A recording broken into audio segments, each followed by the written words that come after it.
છીએ, જેની અંદર પ્રકરણ નંબર 7 ઘન અને ઘનમૂળ એનો અભ્યાસ કરીએ તો તમને પાઠ્યપુસ્તકની અંદર એક સરસ મજાની માહિતી આપેલી છે કે જે આપણા મહાન ગણિત શાસ્ત્રી 20મી સદીની અંદર ભારતની અંદર થઈ ગયેલા શ્રીનિવાસન રામાનુજ તરીકે આપણે ઓળખીએ છીએ.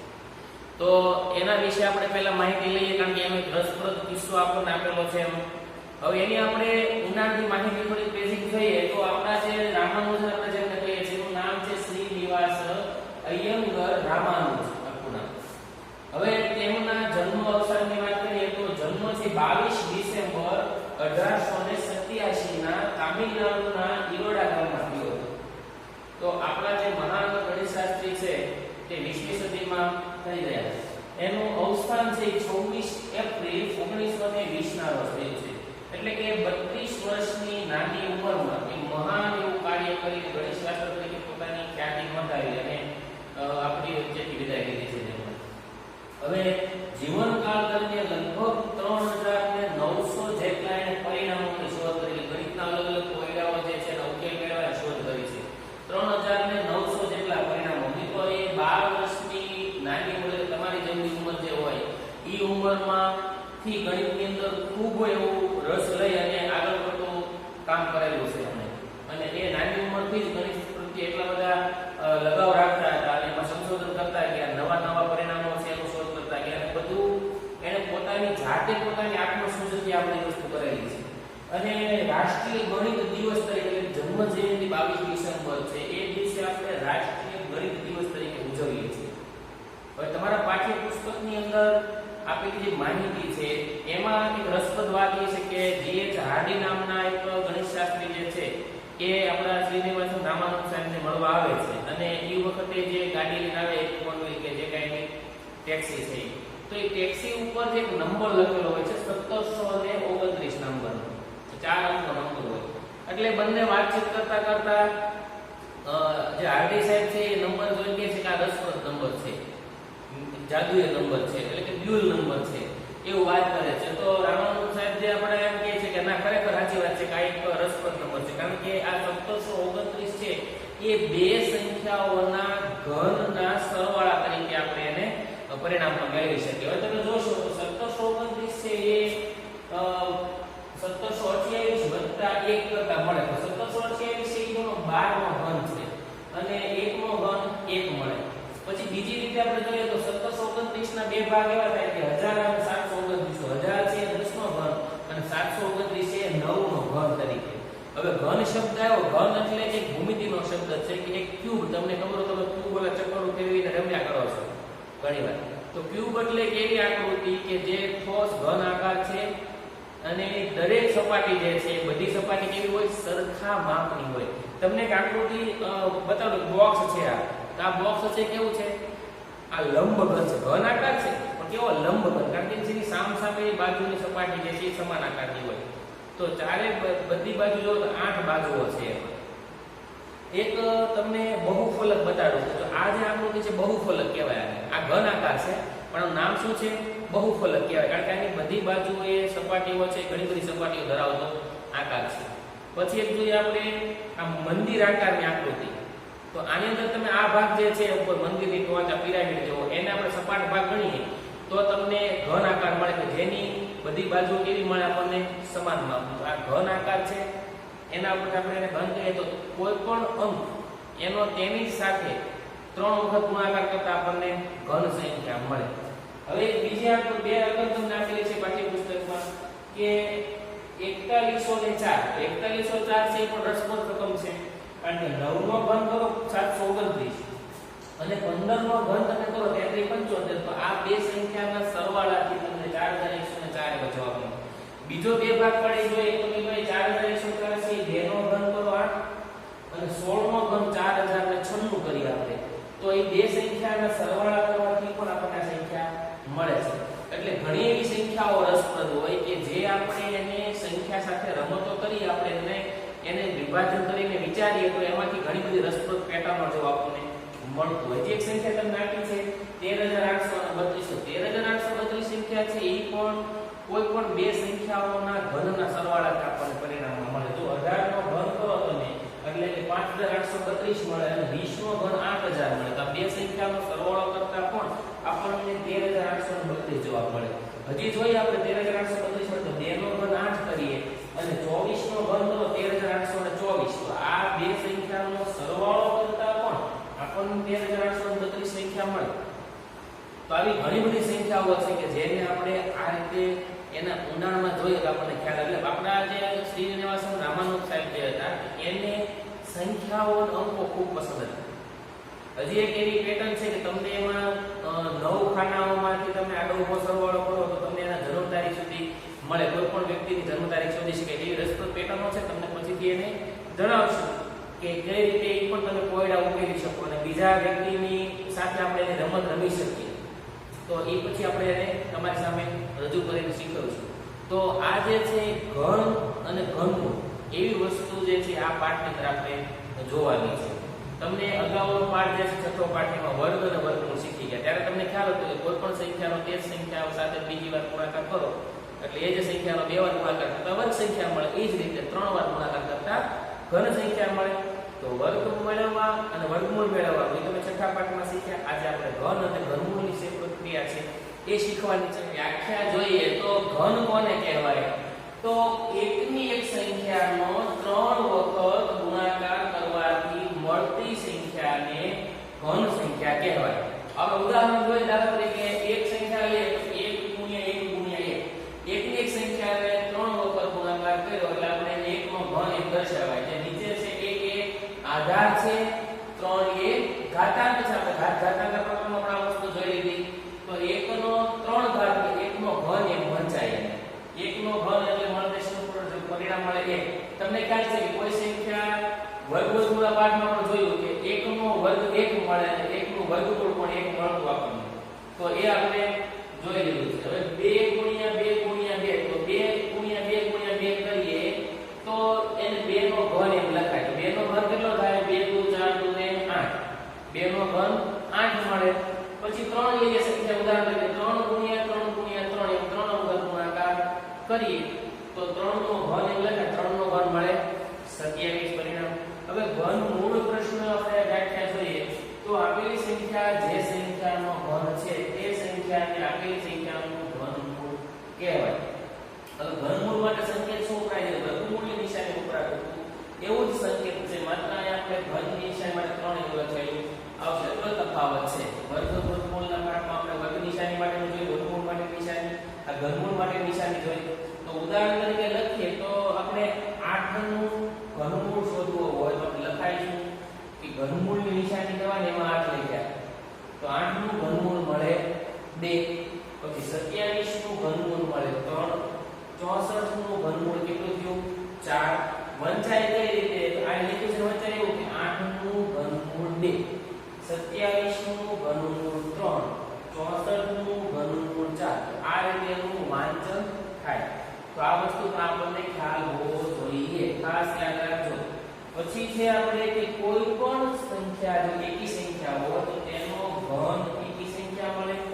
કોઈ પણ બેકી સંખ્યા છે એનો ઘન કરતા બેકી સંખ્યામાં પરિણામ મળે. આ બે વસ્તુ પણ ખાસ યાદ રાખવાની છે. આપણે કોષ્ટકની મદદથી જોઈએ તો તમને સંખ્યા અને તેના ઘન વિશે માહિતી મળશે. પહેલું કોષ્ટક જુઓ તેમાં તમને સંખ્યા 1 થી 10 આપેલી છે. તમારા પાઠ્યપુસ્તકની અંદર પણ આ વસ્તુ તમને માહિતી આપેલી છે. ખાસ યાદ રાખજો 1 થી 20 સુધીના ઘન આપણે ફરજિયાત લખી અને પાકા કરી લેવાના અને તમારે કાગળ ઉપર લખી અને દિવાલ ઉપર ચોટાડી દેવાના. એટલે ગમે ત્યારે તમને હાલતા ચાલતા ઉઠતા બેઠતા એ વસ્તુ દેખાય અને પાકી થઈ જાય. આ વસ્તુ છે એ તમને બહુ આગળ સુધી પણ ઉપયોગમાં આવશે. હવે આપણે જોઈએ પહેલો કોષ્ટકમાં તો કે 1 નો ઘન કરો. 1 નો ઘન 1 મળે. બે સંખ્યા 2 નો ઘન 8 થશે. 3 નો ઘન 27, 4 નો ઘન 64, 5 નો ઘન 125, 6 નો ઘન 216, 7 નો ઘન 343, 8 નો ઘન 512, 9 નો ઘન 729 અને 10 નો ઘન 1000. તમે જોઈશો તો 10 છે, 10 માં એકમના અંકમાં શૂન્ય છે. કેટલા શૂન્ય છે? 1. તો 10 નો ઘન કરતા મળતી સંખ્યામાં કેટલા અંકો આવ્યા? છેલ્લા 3 અંકોમાં શૂન્ય મળે છે. આ પણ વસ્તુ યાદ રાખજો. પછી 11 નો ઘન 13 31, 12 નો ઘન 17 28. આ બબ્બે અંકોની જોડમાં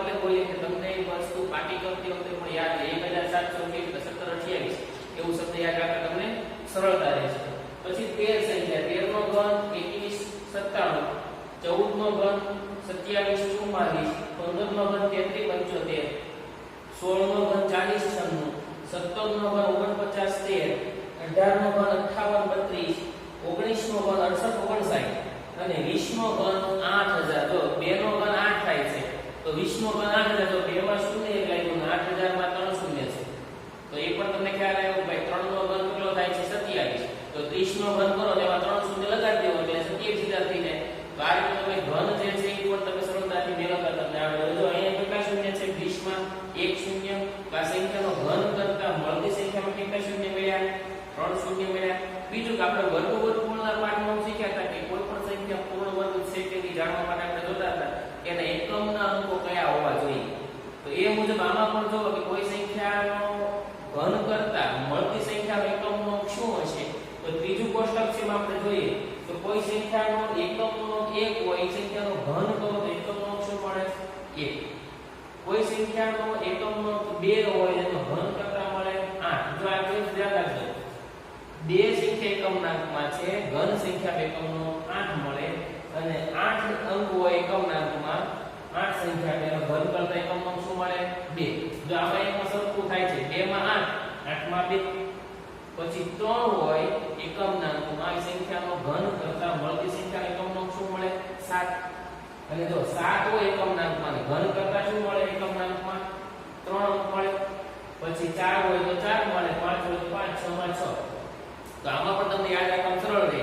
1 માં 1, 4 માં 4, 5 માં 5, 6 માં 6, 2 માં 8, 8 માં 2, 3 માં 7, 7 માં 3. અને જો 0 ની 9 માં 9 પાછો અહીંયા જો 9 હોય તો 9 હોય તમે અહીં પણ જોશો એનું તો કે ભાઈ 9 નો ઘન કર્યો 729 મળ્યા તે એકમનો અંક શું મળ્યો 9. તો અહીં એકમનો અંક શું હતો એક જ અંકની સંખ્યા એટલે 9. 19 માં તમે જોશો આગળ તો 19 ની અંદર 859 મળ્યું તમને તો એકમનો અંક શું છે 9.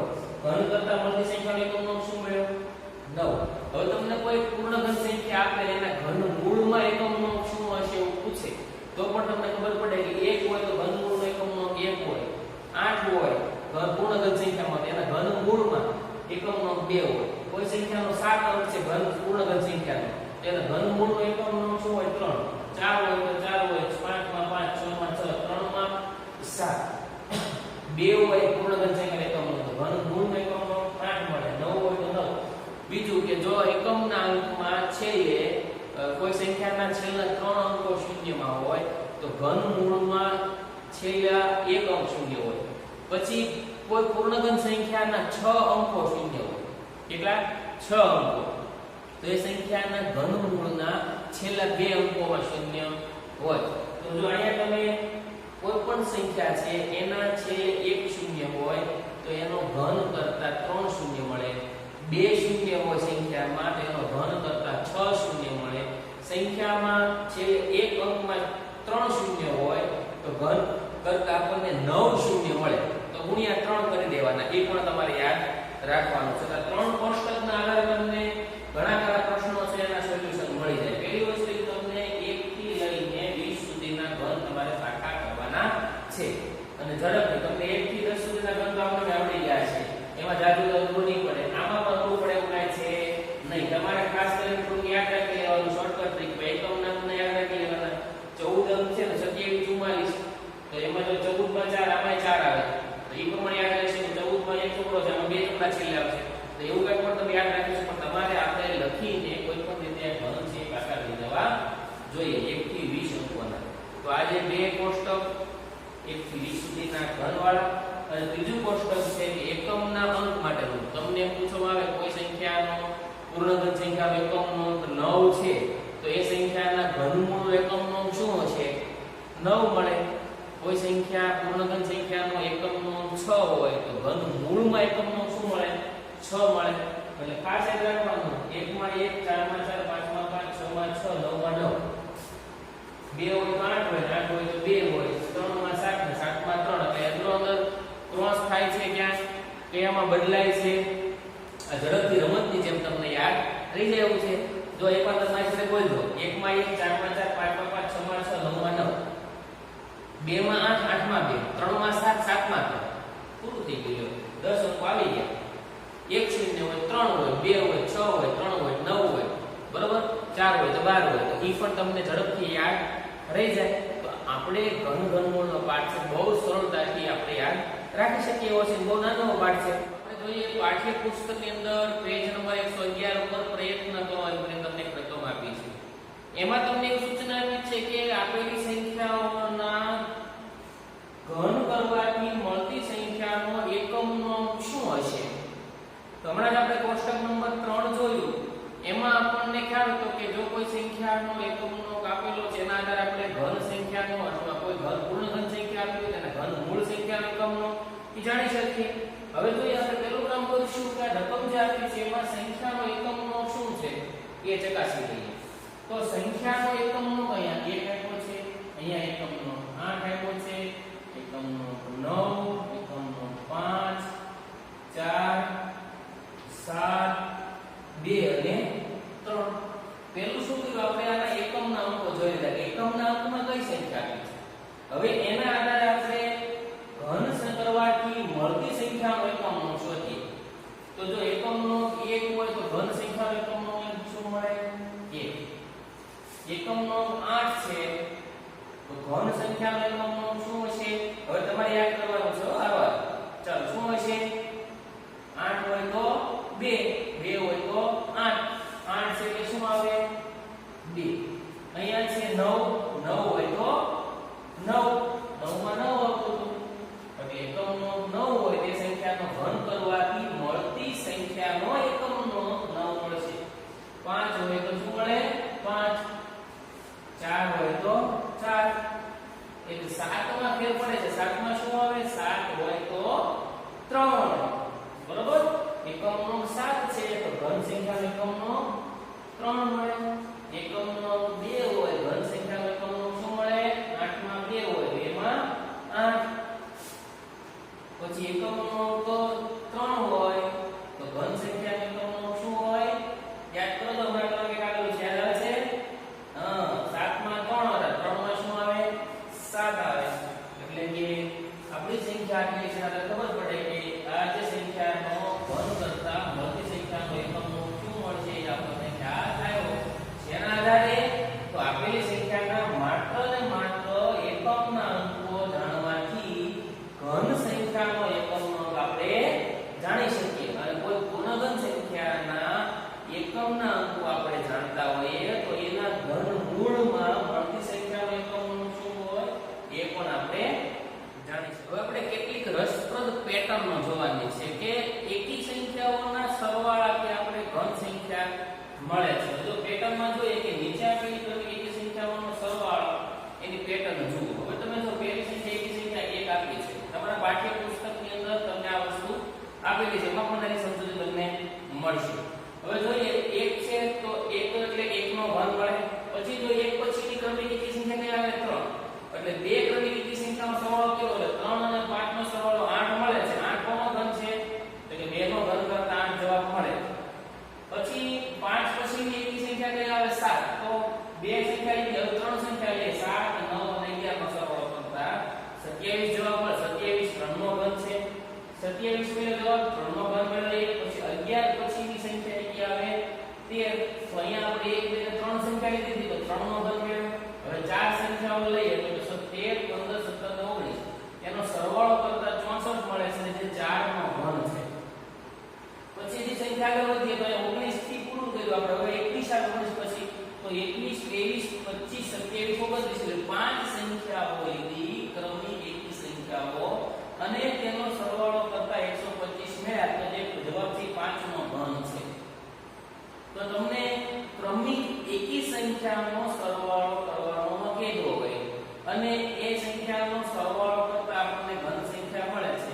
હવે જોઈએ તો અહીંયા 1 લીધો, બે સંખ્યા લીધી, બે ના ઘન માટે કઈ કઈ તો 3 અને 5 લીધી. તો ક્રમિક આપણે 1 થી શરૂઆત કરી એટલે ખ્યાલ આવે આપણને કે કઈ સંખ્યાથી શરૂઆત કરવી. હવે એમ કીધું હોય કે 6 નો ઘન કરો. 6 નો ઘન દર્શાવવા માટે આપણે 216 જવાબ મળે. તો 216 છે એ ક્રમિક એકી સંખ્યાના સરવાળા તરીકે રજૂ કરવો હોય તો કઈ સંખ્યાથી શરૂઆત કરવી. તો આપણને કહે છે કે અહીંયા 29 પૂરું કર્યું, હવે 31 થી 6 સંખ્યા લેવાની થાય. તો એની માટે એક સૂત્ર વાપરવું પડે આપણે. એ સૂત્ર કેવું બને તો કે n કૌંસમાં n - 1 + 1 એવું એક સૂત્રનો ઉપયોગ આપણે કરીએ. હવે તમને એવું કીધું કે 10 નો ઘન, દાખલા તરીકે તમને પાઠ્યપુસ્તકમાં કીધું છે કે 10 નો ઘન આ સંખ્યાનું જે પરિણામ મળે એને ક્રમિક એકી સંખ્યાના સરવાળા સ્વરૂપે દર્શાવો. તો એને દર્શાવો તો n એટલે કે શું લેવું પડે આપણે? n બરાબર આપણે લઈએ 10. n બરાબર 10 લઈએ, સૂત્રમાં કિંમત મૂકીએ આપણે, તો જવાબ એવો મળે કે 10 પછી n - 1 એટલે શું થઈ જશે? 10 માંથી 1 બાદ કરતા 9 વત્તા 1, 10 9 90 વત્તા 1 એટલે 91. તો 91 થી શરૂ થતી 10 ક્રમિક એકી સંખ્યા લઈએ આપણે, એટલે કે 91 વત્તા 93 વત્તા 95 વત્તા 97 વત્તા 99 વત્તા 101 વત્તા 103 વત્તા 105. કેટલી સંખ્યા લેવાની? 10. 1 2 3 4 5 6 7 8 107. 9 ની સંખ્યા અને 109. 10 ની સંખ્યા જો 1 2 3 4 5 6 7 8 9 10 ક્રમિક એકી સંખ્યાનો સરવાળો કરીએ એટલે આપણને પરિણામ મળશે 1000. અને એ શું છે? એટલે 10 નો ઘન. તો તમને એવું કીધું છે કોઈ પણ સંખ્યાને આપણે ક્રમિક એકી સંખ્યાના સરવાળા સ્વરૂપે દર્શાવવાની છે. તો પહેલો કયો લેવો એકી સંખ્યા તરીકે? જો અહીંયા આપણે 1 થી શરૂઆત કરીએ, અહીં 3 થી શરૂઆત કરીએ, અહીં 7 થી, અહીંયા 13 થી 21 થી, તો ક્રમિક સંખ્યા લેવી આપણે કામ તો અહીંયા 19 પૂરું થયું, હવે 21 થી શરૂ થાય, અહીંયા 11 પૂરું કર્યું તો આપણે કામ તો હવે ચાર સંખ્યા લેવાની 4 ના ઘન માટે, તો 13 થી શરૂ કરીએ તો ડાયરેક્ટ સંખ્યા મળી આવે તો કેમ કરવાનું? તેની માટે યાદ રાખવાનું n - n - 1 + 1 આપણે જાણો